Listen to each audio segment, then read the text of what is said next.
Welcome to Wise Up Governance and Boards podcast, brought to you by 3 Wise Owls Governance Consultants, covering hot topics in governance, risk, latest regulatory changes, and issues keeping directors and executives awake at night. Here are your hosts, Ainslie Cunningham and Deb Anderson. Welcome to today's episode of Wise Up. Today we are joined by Alex Hutchens. Alex is a partner and head of technology, media and telecommunications industry group at McCullough Robertson. His key practice areas are data protection and privacy, information technology and telecommunications.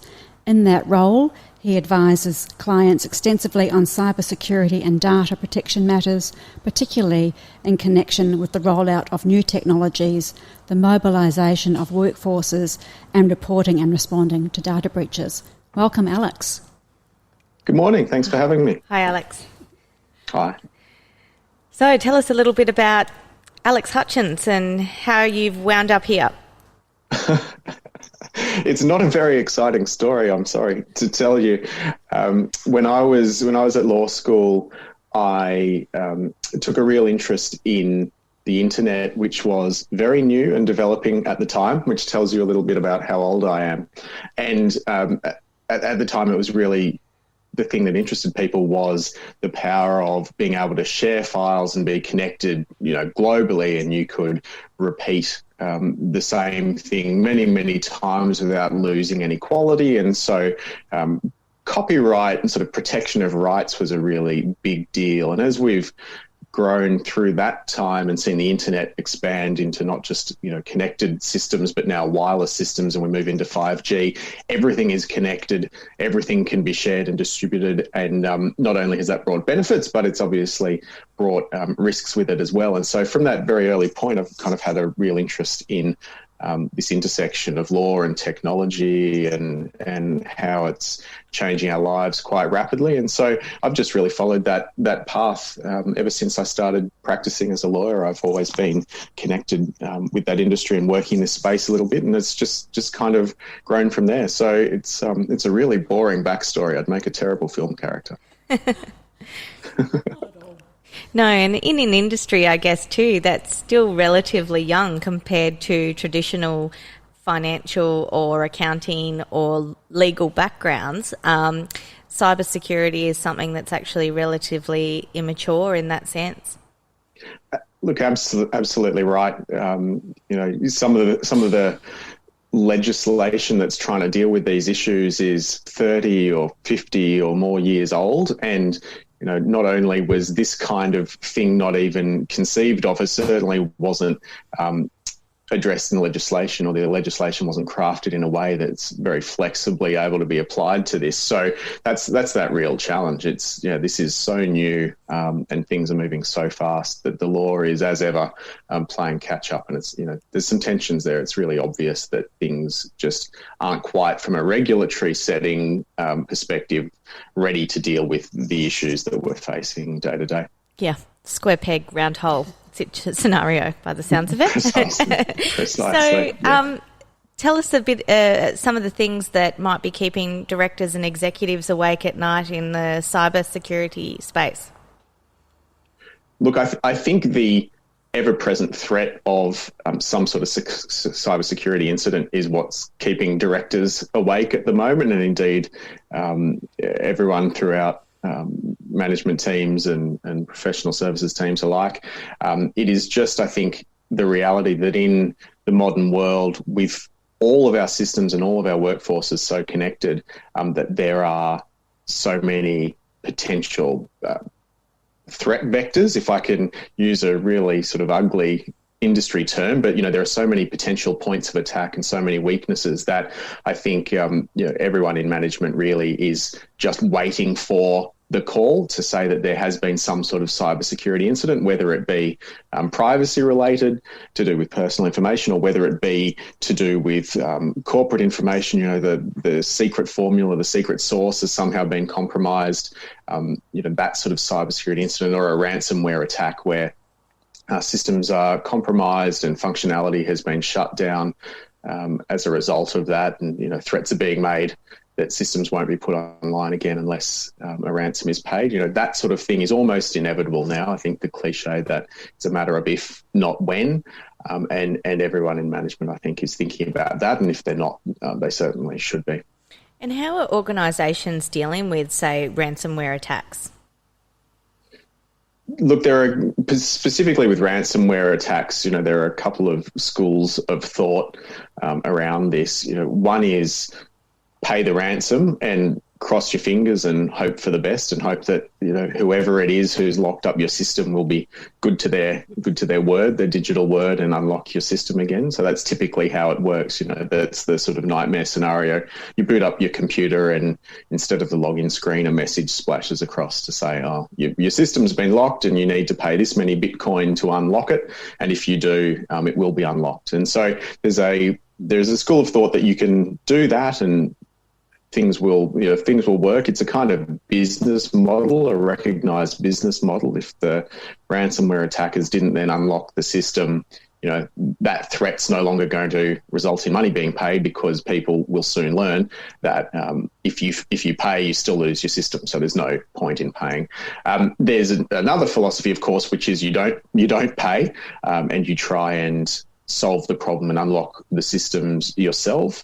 This can be a really, really difficult thing to do, time-consuming, technically difficult, very expensive. But there are obviously many principles that play here, and people don't like to respond to ransomware. So, ransomware specifically, kind of plays out in a couple of very distinct ways, depending on that philosophy.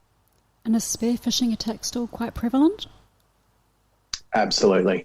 So, spear phishing is actually one of the most common attacks that we see today, and the reason behind that is it's a form of social engineering, and I'll explain what that is in a second. But it's a form of social engineering which enables attackers to get access to other information, which might then be more useful from a cybersecurity perspective. So there's a very famous now white hat hacker called Kevin Mitnick, and he used to be, back in the 80s, one of the FBI's most wanted people. Such were his skills in penetrating IT networks.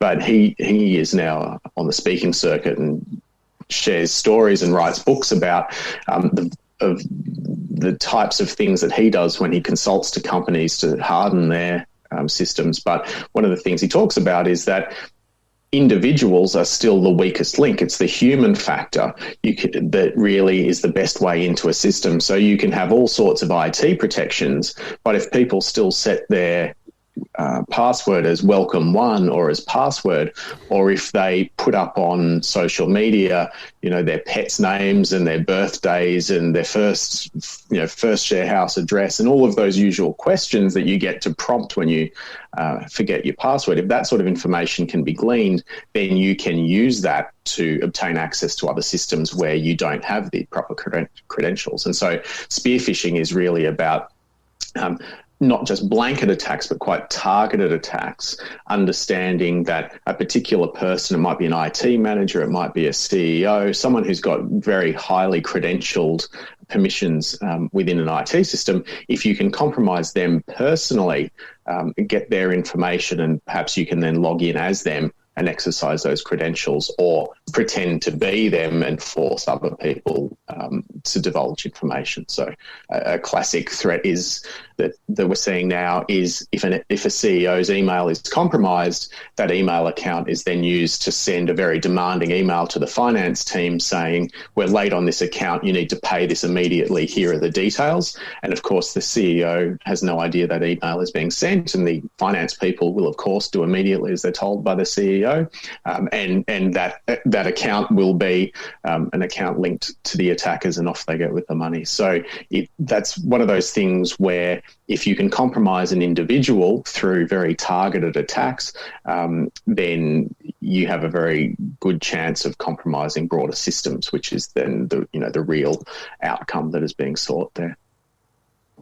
And so are you seeing businesses who may be targeted in this space in terms of ransomware, are they actually paying the money?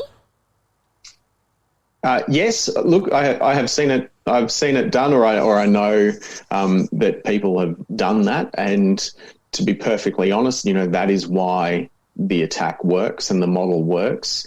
The easiest way through to have your systems unencrypted, decrypted, and unlocked is to pay the ransom. That's the deal, and you get it back. And there are reports that that does actually work. And as I mentioned earlier, that's the business model. If it didn't work, I guess very quickly that would cease to be an effective attack. Although law enforcement in particular is not particularly keen on that approach, because it does, of course, make it a more effective business model and probably will lead to greater prevalence. So there is, I think, no absolute right or wrong there, but people do pay. I've certainly heard of that happening. And are you still seeing attacks from, say, malware being installed through, say, USBs laying around, or is that becoming a bit redundant now and it's more wireless, or too many people? Certainly the compromised USB is cybersecurity professionals' worst nightmare, because if you think about the number of devices we have now just in our personal possession, and then you multiply that across a whole organisation, there are all sorts of, they all become individual points of vulnerability. And if you can get a USB inserted into one of those USB ports with some malware on there, then you can get access to the whole system and do all sorts of things. You can install listening devices, which then start crawling around and waiting for people to type in passwords, and they can just watch network traffic and understand what happens within that organisation and try and determine a great way to attack it. There's a report, and I believe it. I have no reason not to believe it, although I imagine because it's part of sort of state security, it would be partly contentious, but there is a report of a virus or malware called Stuxnet, which was originally promulgated by the US security services, and reportedly it was used in an attack on an Iranian nuclear reactor several years ago now. And basically the vector through which that was brought in was an individual who worked in that nuclear reactor was compromised or working with the US and managed to, through a USB port, introduce a compromised USB device, which then deployed some code into the system and then affected the system so it would overheat and melt down. And so that led to sort of physical destruction through the introduction of malware code. Now, that's obviously a very different scenario from what most businesses are dealing with, but it's a really great example of how a compromise, those USB ports are really still a major vulnerability. And as a result of that, a lot of organisations, in fact, disable USB ports on work dispensed laptops. They'll say, well, we don't need that. We will manage all of our software installation centrally. You just don't need those USB ports. They're just too great a vulnerability. But I should say, with the evolution of wireless technologies and connected devices, it's not only through that sort of infected or compromised USB device that malware can be introduced. There's all sorts of ways now.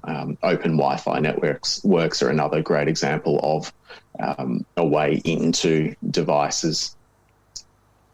Yeah, for sure. And I think you've briefly touched on it before, Alex, about with Kevin Mitnick and the human element still being the weakest link in organisations. So from a risk mitigation perspective, is training of those staff still the greatest form of risk management?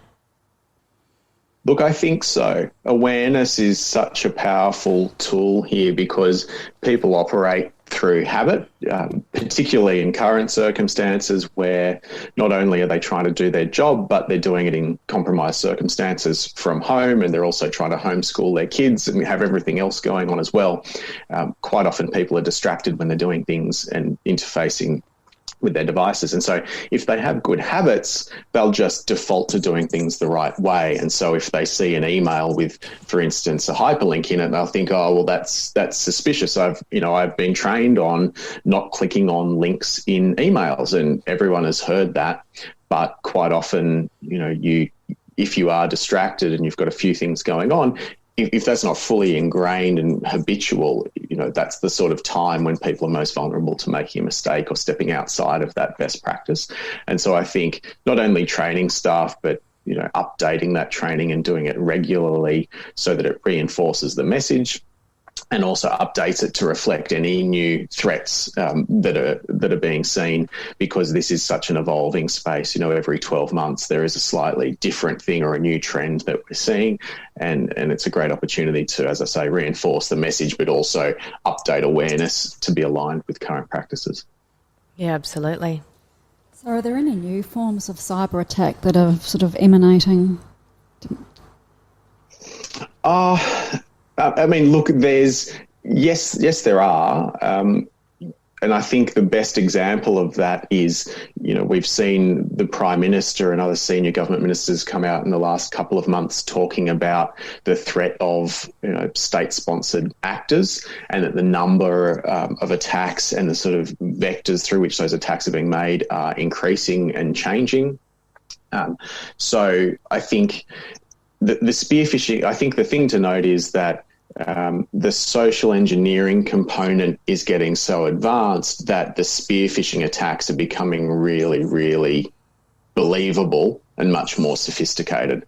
Long gone are the days where a logo is sort of snipped out of somewhere and pasted in roughly, and then there's typos and different fonts and things. The thing about spear phishing is now people are being targeted in their own habits and their own personal behaviour, be it online or in the real world, are kind of being tracked and monitored, and then the right message is being crafted to really hit a vulnerability. And so I think that's still a really prevalent example and an evolving one. We're seeing a lot of COVID-related scams as well. So particularly with people being on JobKeeper and JobSeeker, and there are repayment holidays on loans, and all of those things mean that people are expecting to have conversations with government agencies and some, their home loan provider and other major corporates. And so we're seeing a lot of messages trying to pick up on that dynamic and threatening people. You're late on your loan, or you didn't fill out the loan waiver application properly. You need to call us straight away, or you owe us this money and you must pay us immediately. And so because people are expecting that government intervention and that strange interaction with the large corporates, and because these are uncharted times, there's not really a well-known process for this. This is quite often the first time any of us has been dealing with this sort of thing. Then that kind of uncertainty is ripe for the picking. So I think a lot of those COVID-related scams are probably the real emerging threat, and the large volume of threat that we didn't see 12 months ago, for instance. And just generally working from home and not having the same sort of security in place as well. Precisely. People are connecting to devices through their home Wi-Fi networks. They might not be as secure as the corporate network that they plug into when they're in the office. So that's an example.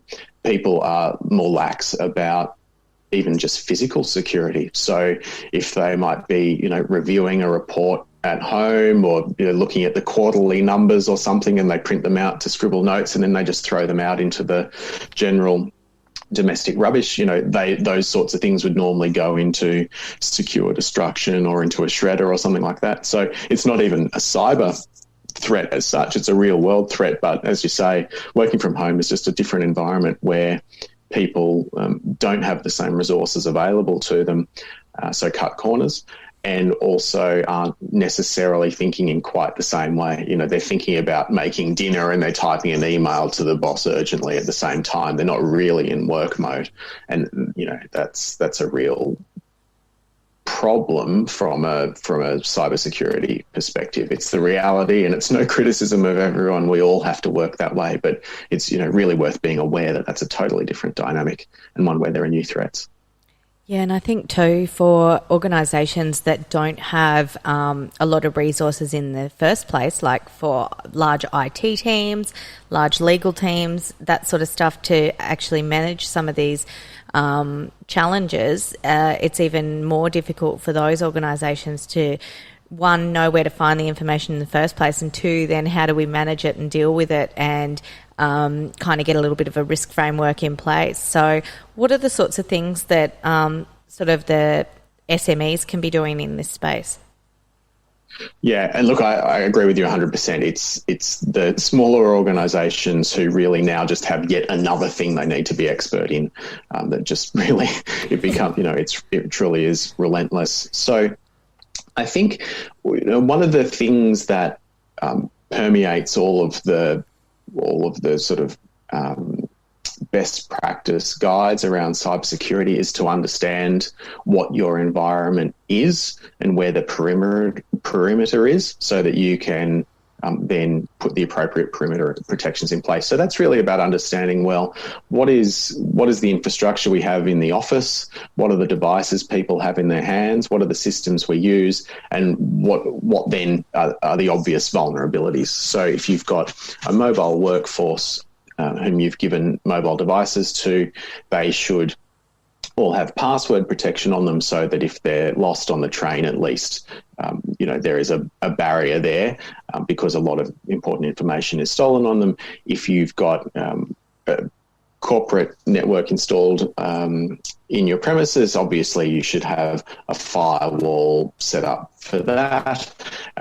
If you use a lot of cloud-based systems, you can get a lot of security inbuilt into those, or wrapped around those, probably is a better way to say it, through your provider. So, understanding that, yes, I'm storing things up in the cloud, and that's a potential vulnerability. What am I doing with my provider around security there? Because there are different levels of security you can get based on, how much you're willing to pay and what sort of sensitivity of information you have. So I think understanding those elements of your system mean that you can then identify the risks and address them. And it doesn't mean that you have to address all of them, or you have to have the gold standard everywhere, but different things will be more important and less important for different businesses. So unless you have that understanding, you just can't begin to answer the question. And I think talking to your staff about these issues, it can be formal training if you've got the resources for that. But equally, if you're a much smaller organisation, the beauty of that is you have a much more direct connection with a higher proportion of your staff, and so you can talk to them. The staff meeting is a great forum to talk about cybersecurity issues, see what people might be seeing in their personal lives, any issues they're seeing working from home, and how they might catch themselves cutting corners or seeing problems arising. There's a degree of flexibility there which can actually become a strength as well. And I guess finally as well, there are some really good resources out there now. If you are hearing some of this and think, well, I don't even know where to start, I'm really not an IT person, and some of these terms don't even mean anything to me. Things like the Australian Cybersecurity Centre, the ACSC, is becoming much more active around education. I'm finding in the last 12 or 24 months and beyond, it's producing reports and publishing materials which are really helpful to set up frameworks and best practice kind of behaviours. And so it's worth, as a jumping off point, going to something like the Australian Cybersecurity Centre's website would be a great place to start. Yeah, they are good resource, aren't they?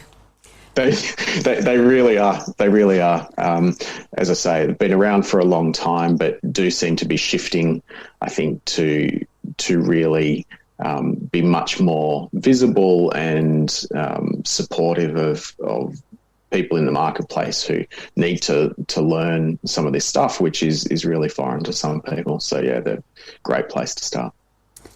So some tips, Alex, in terms of choosing passwords. Obviously, a lot of people use the names of animals, children. I know there's quite a few sort of password programs that you can buy, but in terms of choosing something that's easy to remember for yourself, what are some tips? Well, look, Without giving out your password. Yeah, I'll trying very hard not to give out any of my usual ones. We've all got the usual ones. I mean, look, using a password manager is by far the best way because you don't even know what it is. It's kind of stored securely and it's really unguessable. And yes, of course, you face the problem that you can't remember it. But if you've got your system set up properly, that will be secure enough to get you in and no one else. In terms of actually choosing one that means something to you, we were talking about social engineering before, and one of the things is if people understand who your kids are or where you live, what football team you support, whatever it is, those things are kind of guides into, well, how can we start trying to force our way into your system by guessing passwords? So this sort of brute force attack comes from social engineering. They're educated guesses, but then other brute force attacks just run. Every word in the dictionary can be run into a password field to see if that will work. And so using sentences rather than individual words is a great way to do it because that's not so susceptible to that brute force attack. It's adding to the complexity. Of course, using different characters. So sometimes you can switch, almost like you're texting or trying to look like an energy drink or something where you swap characters for letters so they sort of look the same and the word, but they're a bit different, can be another way to go about it. And not reusing the same password across multiple platforms is important because again, going to the social engineering point, if they've managed to crack into one of your accounts, then that password will be the first one that gets tried across every other account. And if your, for instance, email has been compromised, it will be easy to tell which service providers you interface with. And so it will be possible to start checking all of those with the password that's been compromised. And so really not reusing the same password is critically important because once that gets out, likely it will be tried on so many other of your presences online. Yeah, good tips. And so all these things have failed and you've now suffered a data breach. Where to from here? Yeah. First steps, So all the bits in between. The phone call everyone dreads getting. Ideally, you will already have had a data breach response plan put together. And one of these plans really does what it says on the label. Once you have a compromise or a suspected compromise in your system, you then follow the steps. And so that sort of plan should set out who it is in your organisation who's going to take responsibility for leading the response, for conducting investigations. So you might have the IT people trying to work out, all right, what's happened with the systems. And you might have the comms people saying, all right, well, how are we going to deal with it if the press starts ringing us or customers start complaining? You may have lawyers thinking about, which regulators you need to deal with. You will have senior decision makers who can say, well, understanding all of this information that's come back, here's what we're going to do. So that is the ideal response. And that, of course, requires some planning in advance. And again, particularly for smaller businesses, that is a degree of sophistication and almost a luxury that many can't afford. And so you'll be caught without that. The first thing I would do is try to get a handle on what has happened. And if you need to this will almost certainly involve some sort of IT assessment. So if you don't have in-house IT capability, I would be trying to get a cybersecurity response person, and you can Google them now. It's one of the fastest growing jobs in the world, I think.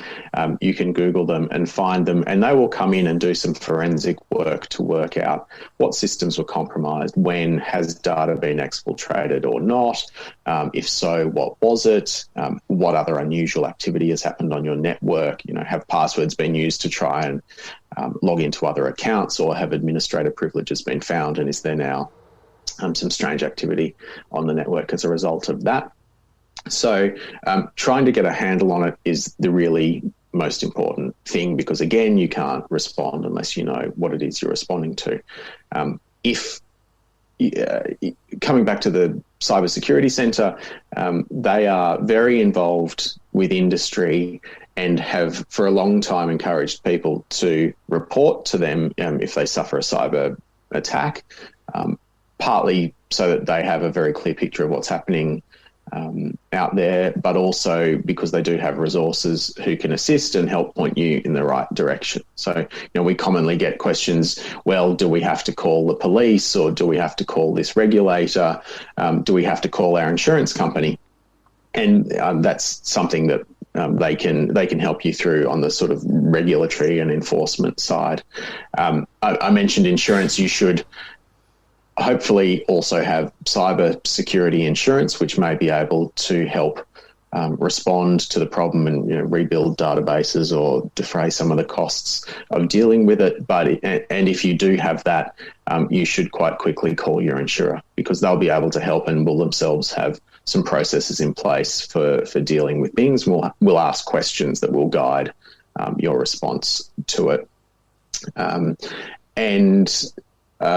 So they're kind of the practical things you can do.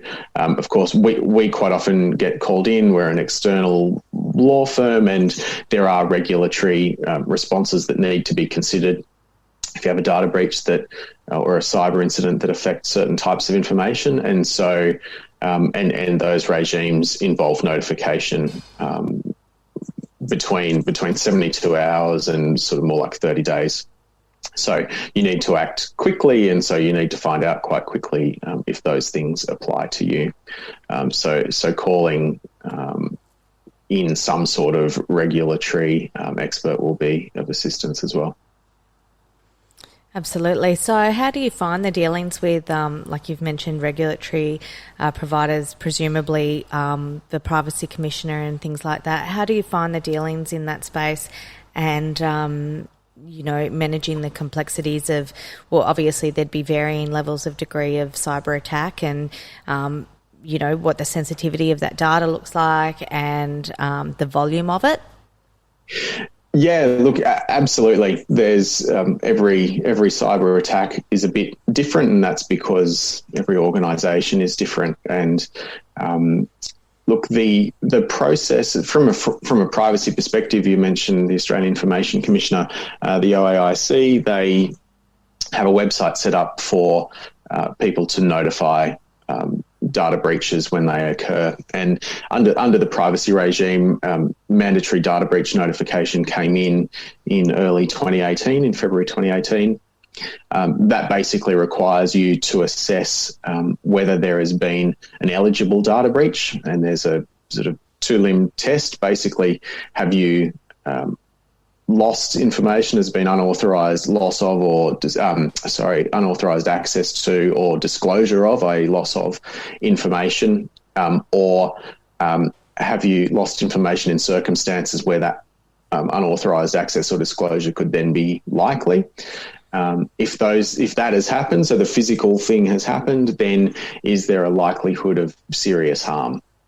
And so then you have to assess, once you know you've got a breach, you have to assess, well, is serious harm likely to follow for individuals? And so that then becomes a quite complex, frankly, assessment of what information you hold, what might have been compromised, and what could be the consequences of that compromise. And that can be very different for different organisations. So obviously, if you store a lot of credit card details, bank account details, a lot of identification details, driver's licenses or something, if those things are compromised, then there's a very high risk of serious harm. It almost goes without saying, because they are so valuable from a financial fraud perspective, from an identity fraud perspective.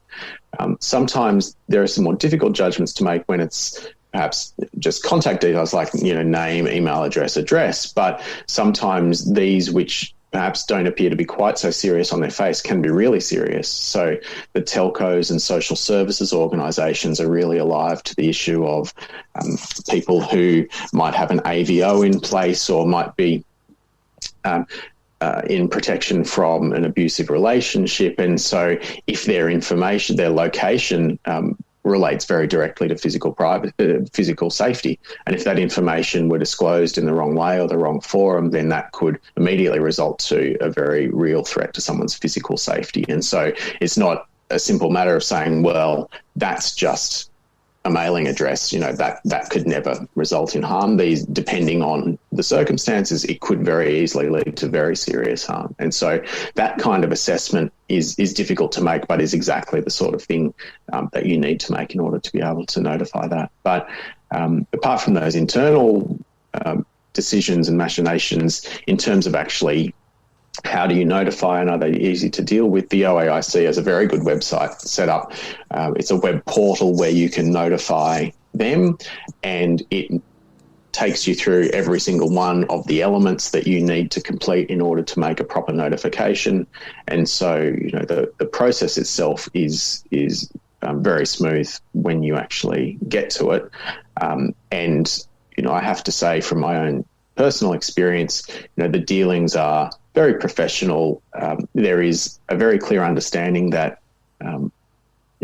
data protection, privacy breaches can happen despite the best of intentions and despite great systems and really high levels of education and compliance. And so it's about it's not a punitive exercise, if I can put it that way. Yeah. So you mentioned, where it might just be an email address or an address, and who would make that assessment, say if that is actually compromise somebody's physical safety in terms of, say, witness protection or, a domestic violence situation? Who would it be? The individual whose information has been compromised to actually determine that element of threat, or because, say if you're an organisation that might not be aware of that for that individual, so you would have no visibility, no understanding. How would you then know that that's become an actual physical threat? And look, I guess that's one of the potential flaws of the system. You only have to notify individuals if you've made the assessment that serious harm is likely to result from the data breach. And so it might be that you're not aware and so make the wrong decision, or are aware and just make the wrong decision, and as a result don't notify, and the individual never is, as a result, never aware of the breach, never aware of the potential threat. So it's not interactive with the individuals in that way. The decision-making process is internal, and then once you've decided whether or not you have to notify, whether you have an eligible data breach, then you move forward and you tell the regulator and tell affected individuals. But it's very possible that you are making decisions without full information. In fact, it's almost inevitable. You're making decisions without full information, and that's why many organisations are rightly taking quite a cautious approach to this. There is no thresholds, bright line test, what is serious harm and what is not. So there is a judgment call involved. But because of that kind of risk, and because of the reputational risk that flows from perhaps not notifying but it coming out later on, a lot of organisations are taking that conservative approach and saying, well, we want to notify. And to be honest, there's a shift, I think, in many organisations' thinking, and they recognise that being upfront and honest about this can actually be reputationally enhancing. Everyone understands that things can go wrong, they do go wrong, but it's actually how you respond that shows the nature of the organisation that you are. And I think that cautious approach that I've mentioned is a good one. There's, I think, two examples probably, if we've got the time. Yes, absolutely. The Red Cross, the Red Cross suffered a data breach famously a handful of years ago now. A white hat hacker actually found some records published online insecurely and let them know, and they were very open about their response. Partly because of the sensitivity of the records they hold, but it was widely seen as a really ideal response and something that reinforced the seriousness with which they treat personal information. There was another very famous online it's an Australian online company. They're sort of darling of the startup world, and I won't mention them by name, but they were probably an example of a company who tried to hide away a data breach, in a sort of press release that was really about something else, and it was called out. Someone noticed it, and it very quickly became the cause of outrage online, and they ultimately ended up with a notification that was complete and told people exactly what had happened and what they'd done to fix it. Actually ended up being a really great response. It was, nailed everything really well, but it was tarnished by the fact that first go out to the market was trying to just kind of hide it away a little bit, or that was the impression that came through from the way it was notified to the public. And so, yeah, it can really make a difference to your corporate standing, how you approach something like that. And there are real benefits in notifying and being open about what you've done to respond to the problem. And what about organisations that have faced multiple attacks, like Toll or someone like that, where it just keeps being a repeat offence? And is it because they're not fixing the vulnerabilities, or they're not doing enough of a debrief after an attack, or they are strengthening the systems, and because they've become a target, they're just hackers are trying to expose further vulnerabilities? Like what are you seeing in that space? Yeah, I mean, Toll, you just have to feel sorry for Toll in many respects. It's, a kind of horror scenario, having two major incidents in the space of a few months. I think it's no reflection on them necessarily at all. They have very sophisticated systems, but there are so many different threat vectors and so many different activists out there, so activists by which I mean sort of cyber attackers out there. It's impossible to completely protect against all of the threats.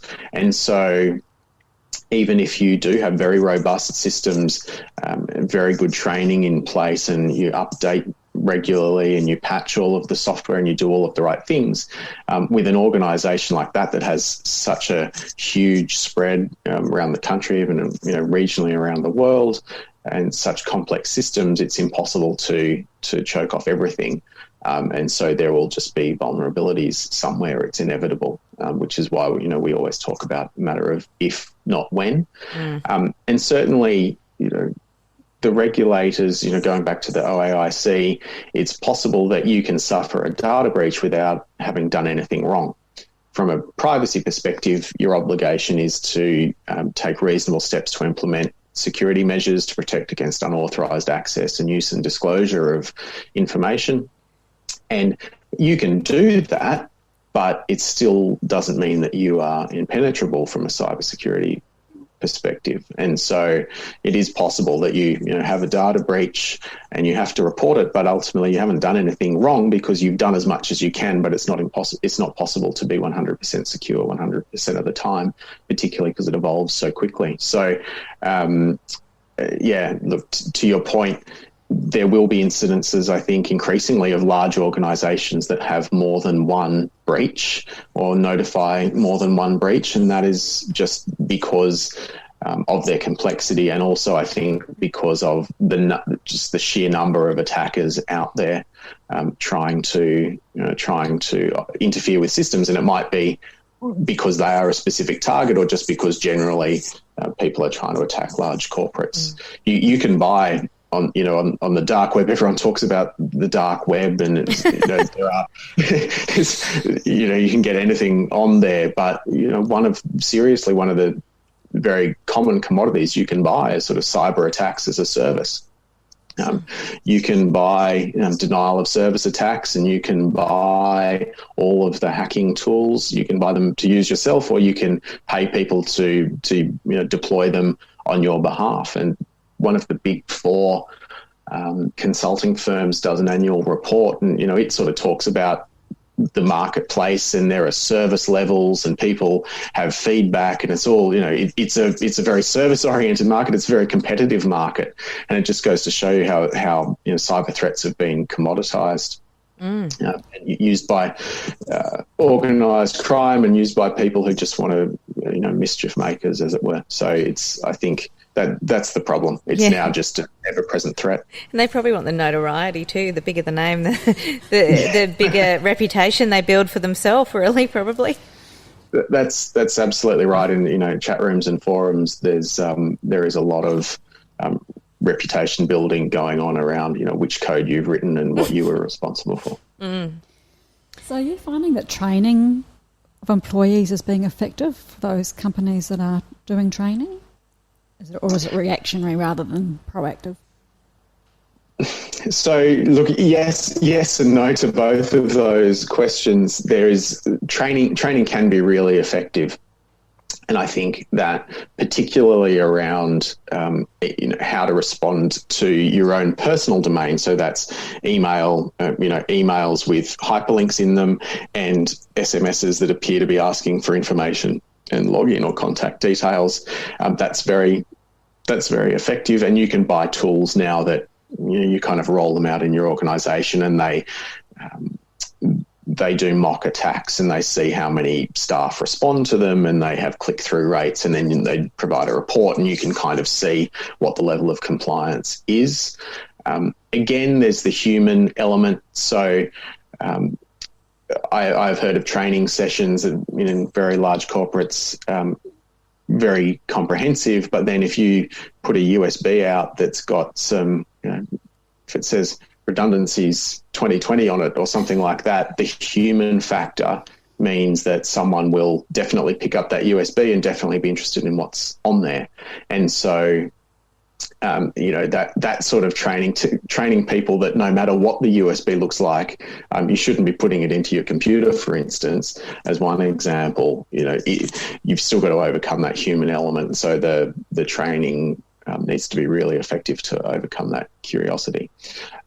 But too often, I have to say, a lot of large organisations do very sophisticated training like that, and on a regular basis. Every 12 months, it's part of your ongoing training, just like appropriate workplace behaviour or something like that. You just roll it out every 12 months and update it. Again, easier in larger organisations, bigger budgets. People can spend more time devoted to doing that sort of thing. Smaller organisations, I do see it tends to be more reactive, and that's just a function of everything that small businesses are having to deal with at once. And that sort of more sophisticated proactive training is not something that time permits and money permits amongst everything else always. So, I see a real mixture out there. All right. Well, thank you so much, Alex. And I think that's about all we have time for today. But before we wrap up, is there any sort of top tips that you want to leave our listeners with today? Yeah, look, we've just been talking about training, and I really do think having an increased level of staff awareness, from the CEO, who are quite often the worst cybersecurity vulnerabilities in an organisation, right through to the bottom. Having that training and awareness is really important. I would say put some time into understanding what your cybersecurity posture looks like. So what is your perimeter? What devices do you have? What systems do you have? And how might you harden that perimeter is really important. And then I would say finally, be ready to respond. So be prepared for the fact that this is really a matter of if and not when. But if you are prepared, it can be as painless as it can possibly be, and you can get back to business as quickly as you possibly can. And that's ultimately got to be the aim here. Great tips. Yeah, Thank absolutely. you, Alex. Go and get your data breach response plan today. Yeah, that's right. All right. Well, thank you, Alex, and thank you to all our listeners, and join us next time for another episode of Wise Up. That's all for today. Until next time, happy podcasting. And remember, if you're enjoying the show, check out our other episodes and all things governance at www.3wiseowls.com.au.